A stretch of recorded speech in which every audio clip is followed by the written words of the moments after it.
여러분 안녕하십니까? 김진일 목사입니다.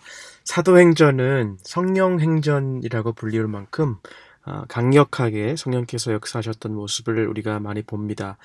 오늘 본문 13장에서 바울은 비시디아 안디옥에서 복음을 전하고 있는데요.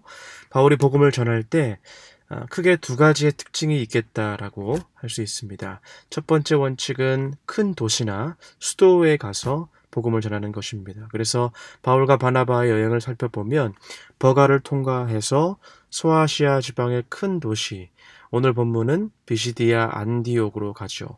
그리고 두 번째 원칙은 특별히 유대인의 회당에 가장 먼저 들어가서 복음을 전하는 것입니다. 바울은 어느 지역에 가나 유대인의 회장을 먼저 찾아서 그들에게 복음을 전했습니다. 나중에 17장에 가보면 이런 말씀이 있죠. 17장 2절에 바울이 자기의 관례대로 그들에게로 들어가서 새 안식일에 성경을 가지고 강론하며 그의 관례대로 끊임없이 바울은 어쩌면 그가 위협당하고 공격당할 수도 있었던 그 현장, 그 한복판으로 나아가서 하나님의 말씀 중심의 사역, 다시 말해 하나님의 말씀을 변증하는, 설교하는 모습을 볼 수 있습니다. 어떠한 용기가 그를 이렇게 담대한 전도자로 만들었을까요? 그 이유는 역시 하나님의 말씀만이 절대 변하지 않는 진리요, 하나님의 말씀만이 사람을 변화시키고 하나님의 말씀만이 역사하기 때문입니다. 우리가 신앙생활하면서 절대로 잊어버려서는 안 되고 그 무엇에게도 양보해서는 안 되는 것이 바로 이 하나님의 말씀이라는 것입니다. 당시 유대인의 회당에는 특별히 두 부류의 사람들이 있었습니다. 유대인들이 먼저 주류를 이루었지만, 그리고 두 번째는 이방인들. 오늘 본문 13장 16절에서는 이들을 하나님을 경외하는 사람들, 다시 말해서 하나님을 경외하는 이방인들이라고도 표현이 됩니다. 그래서 당시의 회당에는 유대인들과 그리고 하나님을 알고 있는 이방인들이 섞여 있는 현장이었고요. 그래서 다시 말하면 오늘 이 비시디아 안디옥에서 바울의 설교는 이미 어느 정도 구약에 대한 지식을 가진 무리들에게 전했던 설교이고, 그들에게 과연 어떻게 복음을 정확하게 전해야 하는지를 우리에게 보여주는 좋은 모범이 되는 그러한 성경장입니다. 바울의 설교를 우리가 살펴보죠. 바울은 먼저 족장 시대로부터 시작합니다. 역사를 말하고 있는데요. 17절에 하나님이 우리 조상들을 택하시고 라고 시작하죠. 그리고 이어서 어떤 역사를 말하고 있습니까? 출애굽과 가나안 정복에 대한 이야기, 애굽 땅에서 나그네 된 그 백성을 높여 큰 권능으로 인도하여 내서라고 설명합니다. 하나님께서 이스라엘을 주권적으로 택하시고 이끌어 오셨음을 강조하고 있습니다. 그리고 이제 더 나아가서 20절부터는 사사들과 사무엘과 사울을 거쳐 다윗까지 이제 언급을 하게 되죠. 그래서 족장 시대부터 출애굽, 가나안 정복, 그 후에 선지자 사무엘 때까지 사사를 허락하셨던 이야기, 그리고 초대왕 사울을 거쳐서 다윗의 이야기까지, 그야말로 성경 전체를 역사적인 순서대로 설교합니다. 현장에 있었던 많은 사람들은 은혜를 받기 시작합니다. 고개를 끄덕이기 시작합니다. 그렇지, 내가 알고 있던 구약의 내용이지 라고 깨닫기 시작해요. 그러나 바울이 이 모든 역사적인 사실들을 정리한 다음에 마침내 무엇에 대해 설교합니까?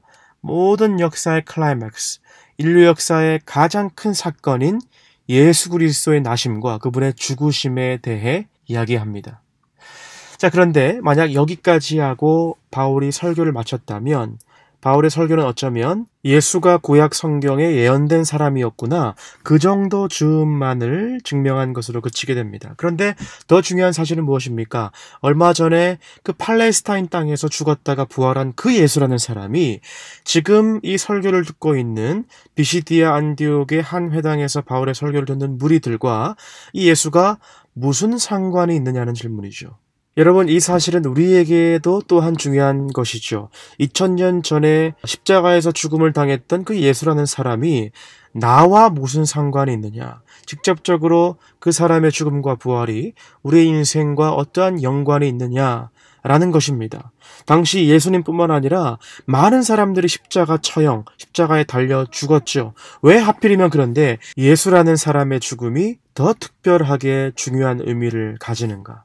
왜 하나님은 그를 죽음에서 다시 일으키셨는가? 바울은 예수님을 하나님이 약속하신 메시아로 연결시킬 뿐만 아니라 더 나아가서 예수의 죽음과 부활이 지금 회당에 모여 설교를 듣는 무리들에게도 무슨 관련이 되는지를 설명하면서 그들에게 이제 구원의 길을 제시합니다.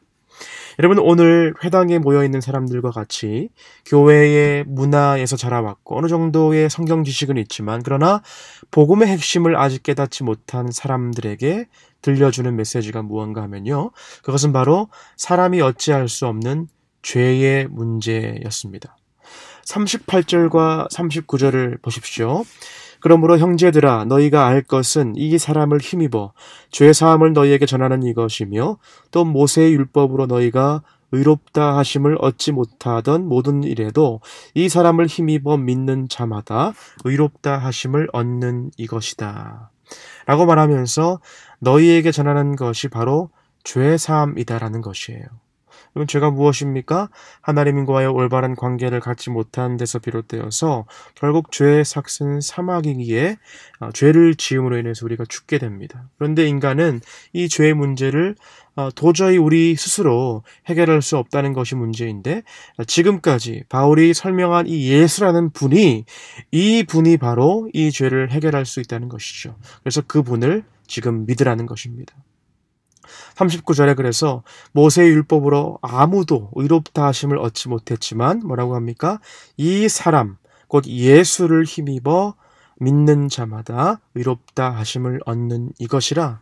이것이 복음인 것이죠. 그야말로 굿뉴스입니다. 다른 이로서는 구원을 얻을 수 없나니 천하 인간의 구원을 얻을 만한 다른 이름을 우리에게 주신 일이 없음이니라. 오로지 예수 그리스도만이 우리에게 구원의 길을 열어놓으셨습니다. 그것을 받아들이는 것이 바로 믿음입니다. 바울은 바로 이 내용을 담대하게 자신 있게 설교했던 것입니다. 바울은 주저하지 않았어요. 두려워하지 않았습니다. 우리가 이 말씀을 보면서 만약 성령께서 바울의 입술을 열어 역사하셨다면 오늘날 우리에게도 마찬가지일 것이라고 믿습니다. 우리도 언제 어디에서 어떤 상황에서도 우리의 삶의 목적, 우리의 자랑이 예수 그리스도가 되시기를 바랍니다.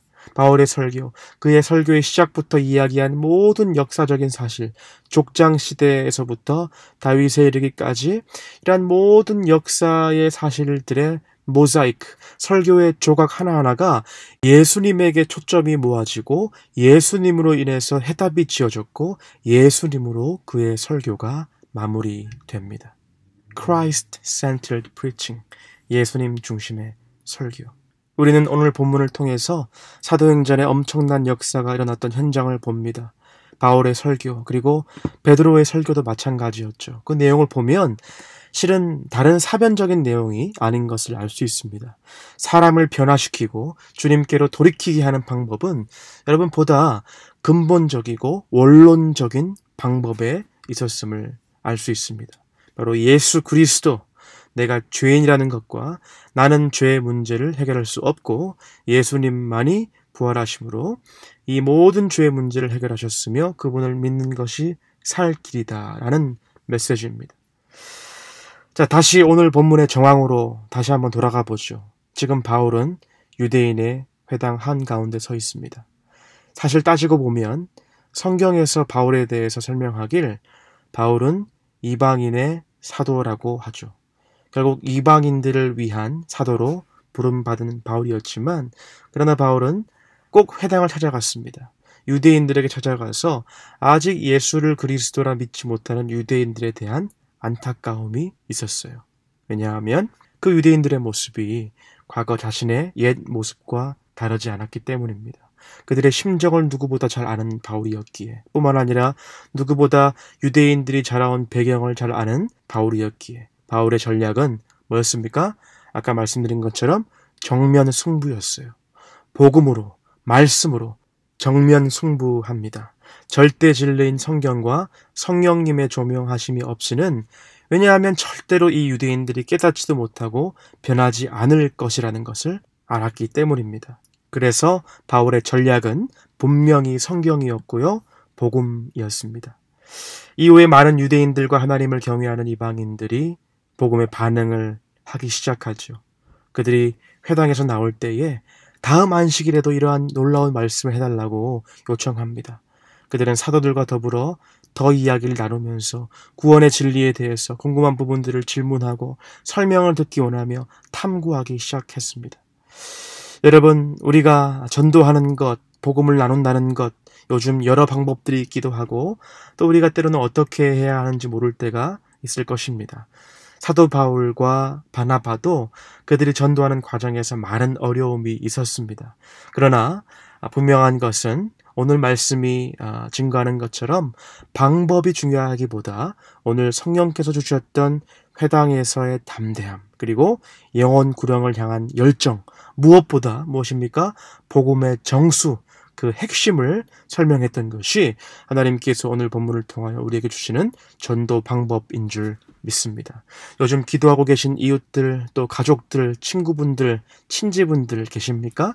하나님께 맡겨 보시기 바랍니다. 성령 하나님께서 주시는 열정과 담대함으로 나아가서 그 복음을 여러분 선명하게 증거해 보시기를 바랍니다. 하나님의 역사는요, 부르심에 순종하는 자들을 통하여 일어난다는 것을 기억하시기 바라요.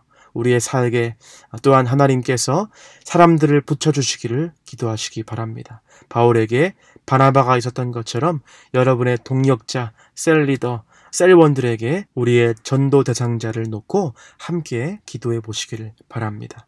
말씀을 전하는 자들이나 받는 자들이 함께 오늘 본문의 기쁨이 충만하였던 것처럼 복음의 원리를 분명히 깨닫고 담대하게 제시하면서 구원받기로 작정된 자들을 추수하는 그 기쁨을 우리 모두 맛보시기를 바랍니다. 오늘 또 이번 한 주 그러한 풍성한 열매를 우리 모두 하나님께 내어드리고 더 나아가서 우리에게 그 복음의 열정, 기쁨과 성령이 충만한 저와 여러분 되시기를 주님의 이름으로 간절히 축원합니다.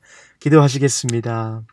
사랑의 하나님 감사합니다. 오늘도 우리를 주님의 말씀 앞으로 불러주시고 참 전도자의 삶으로 살고자 매일 노력하지만 그것이 때로는 어렵기도 하고 부담스러웠는데 오늘 또 이렇게 바울의 설교를 통하여 우리를 도전하시고 격려하심에 참으로 감사를 드립니다. 어렵고 보장되지 않으며 때로는 그것이 위험하다 할지라도 하나님을 우리 인생의 가장 중요한 가치로 여기고 또한 더 나아가서 주님의 은혜를 전하며 살아가는 저희들 되게 인도하여 주시옵소서. 감사드리며 살아계신 예수님의 이름으로 기도드리옵나이다. 아멘.